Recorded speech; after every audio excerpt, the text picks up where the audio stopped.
Hello friends, how are you all. आप सभी कैसे हैं फ्रेंड्स। तो आप सभी का मेरे चैनल जियो एडुकेशन ग्रुप पे वेलकम है फ्रेंड्स। तो मैं आप लोग को सीटेट 2020 जो जनवरी को होने वाला है उसका मोस्ट एक्सपेक्टेड 200 क्वेश्चन का सीरीज़ करवा रही हूँ। तो देखिए ये जो है 200 क्वेश्चन का लास्ट सीरीज़ है। अगर आपने इसके पहले के वीडियो नहीं देखे हैं, इसके पहले मैंने 4 वीडियो अपलोड किया है, तो वो आप जाके देख ले। प्लेलिस्ट में सीटेट सोशल साइंस बोल के आपको मिल जाएगा, वहाँ पे जाके देख ले। ये लास्ट भाग है, तो इसको आप अंत तक देखिए क्योंकि इसमें जो क्वेश्चन है वो काफ़ी इंपॉर्टेंट क्वेश्चन है। तो ये जो है आपको बहुत हेल्प करेगा। आई नो आपके पास समय बहुत कम है, कम समय में मैंने बहुत ज़्यादा क्वेश्चंस आपको करवाए हैं। फटाफट जो है आप रिवाइज कर लीजिए। Most expected and previous year questions हैं जो प्रीवियस ईयर में भी पूछे गए हैं।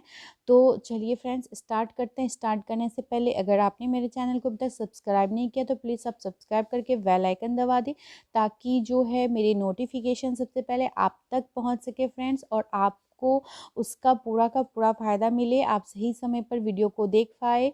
तो चलिए फ्रेंड्स स्टार्ट करते हैं। Thank you very much.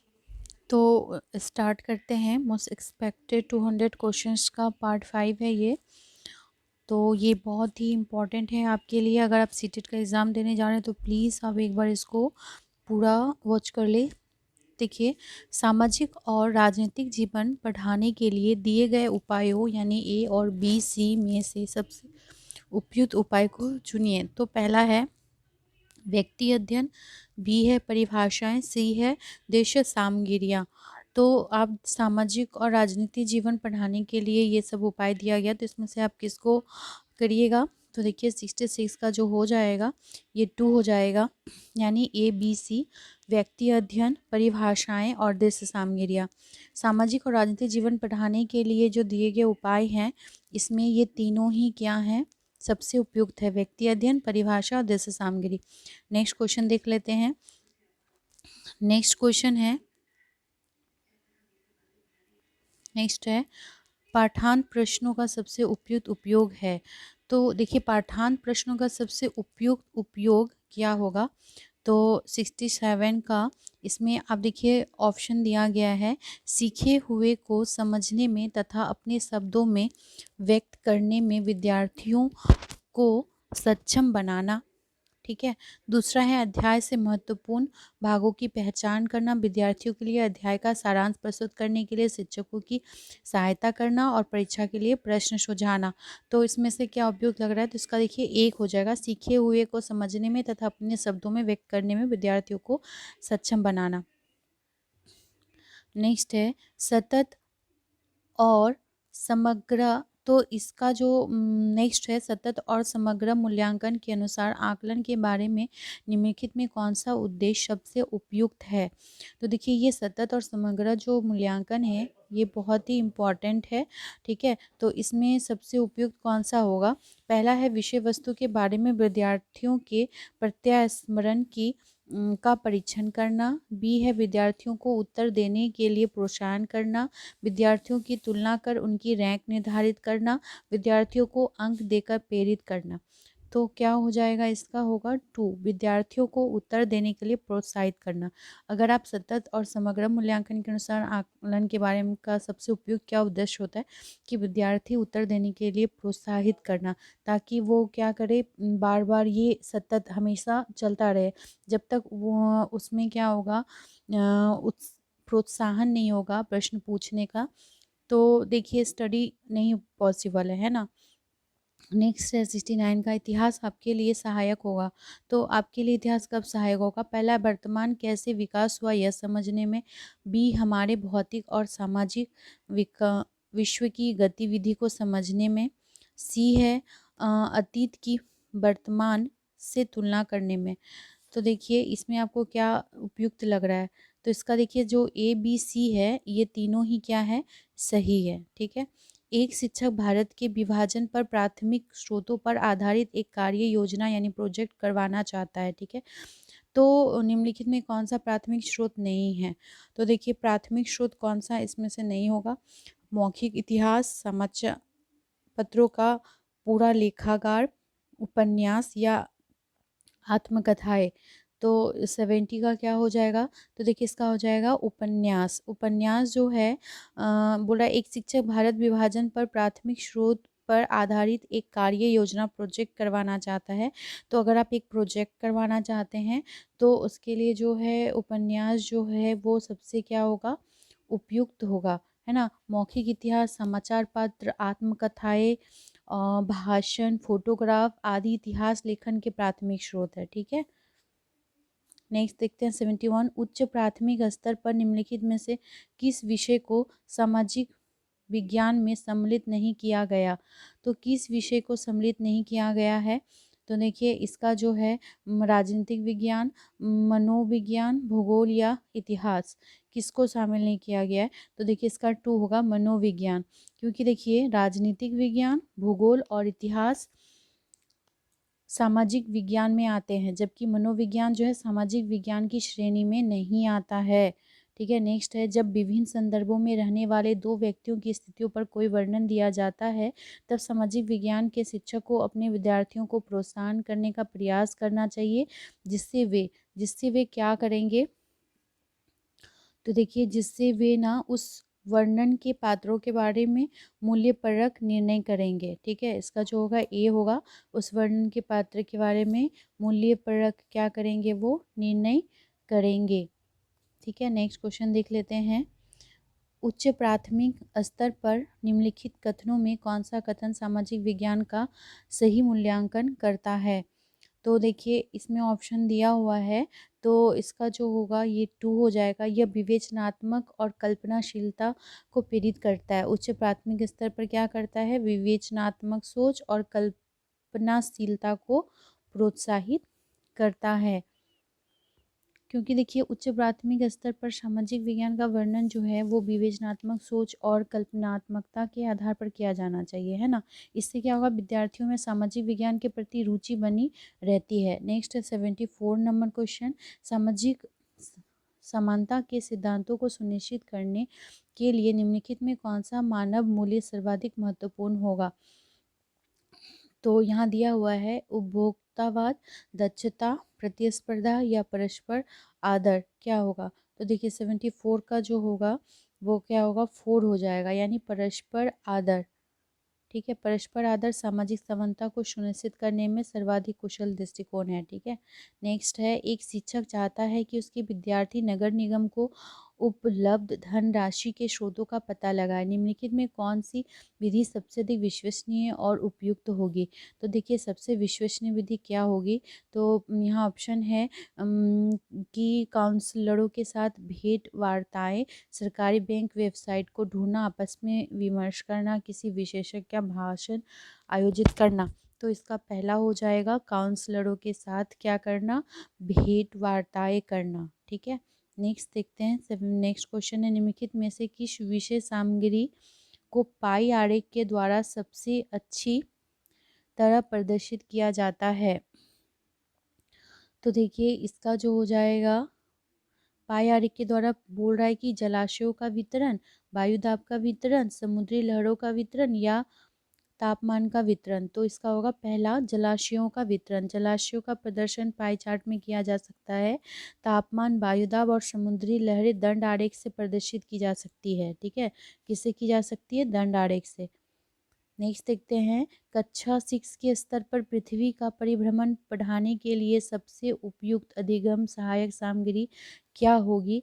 Atlas होगा, ग्लोब होगा, मानचित्र होगा या चार्ट होगा? तो देखिए जब आप कक्षा 6 के विद्यार्थी को पढ़ाइएगा तो सबसे उपयुक्त जो होगी वो होगा ग्लोब।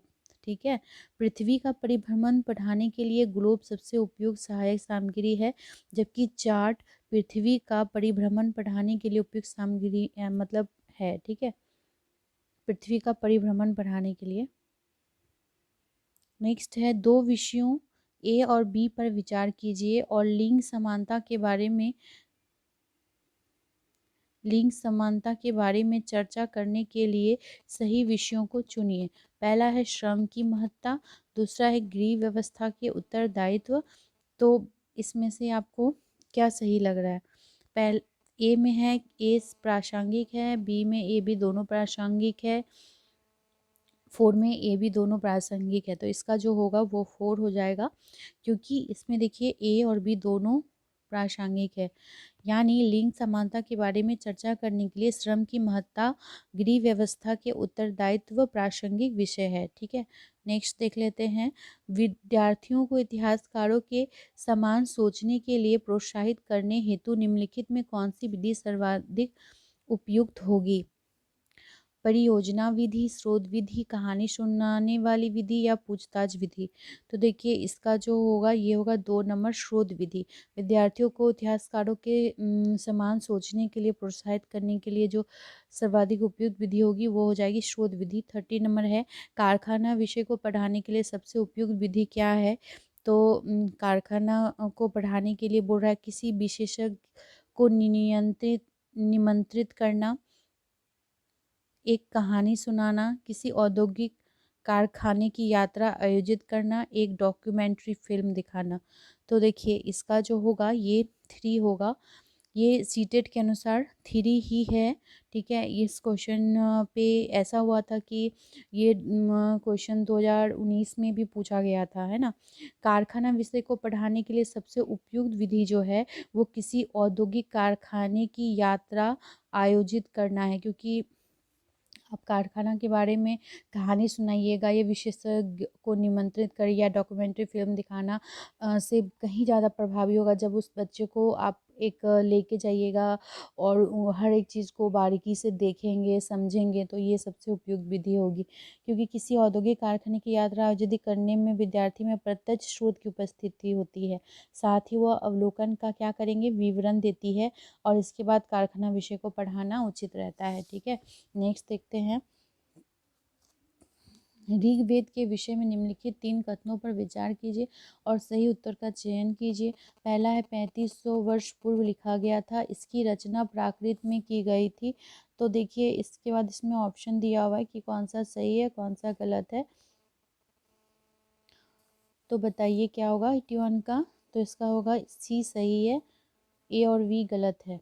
ठीक है, यानी इसमें 1000 से अधिक प्रार्थनाएं हैं ऋग्वेद में, ये सही है, लेकिन ए और बी गलत है, क्योंकि ऋग्वेद में 1017 या 1028 प्रार्थनाएं हैं। कितनी प्रार्थनाएं बोल रहा है?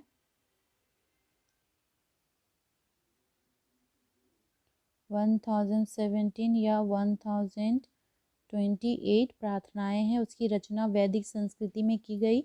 इसका काल जो है क्या है, 1500 से 1000 BC। ठीक है, नेक्स्ट देख लेते हैं।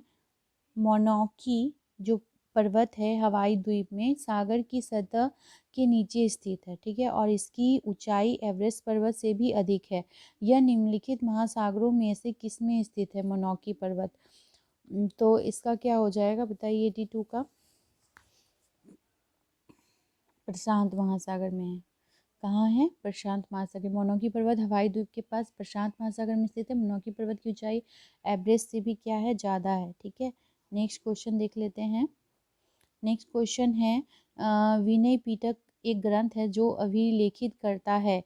तो विनय पिटक जो है क्या अभिलेखित करता है? तो बौद्धों के नियम को। पिटक बौद्ध धर्म से संबंधित ग्रंथ है फ्रेंड्स। पिटक जो है 3 प्रकार के हैं, सूत पिटक, विनय पिटक और अभिधम्म पिटक। विनय पिटक में बौद्ध धर्म के नियमों का उल्लेख मिलता है। ठीक है, नेक्स्ट देखते हैं 84। पटवारियों जिसको लेखा पालों के कार्य की देखभाल निम्नलिखित में से कौन करता है? तो देखिए इसका क्या हो जाएगा, इसका जो हो जाएगा वो होगा 1 तहसीलदार। कौन करेगा?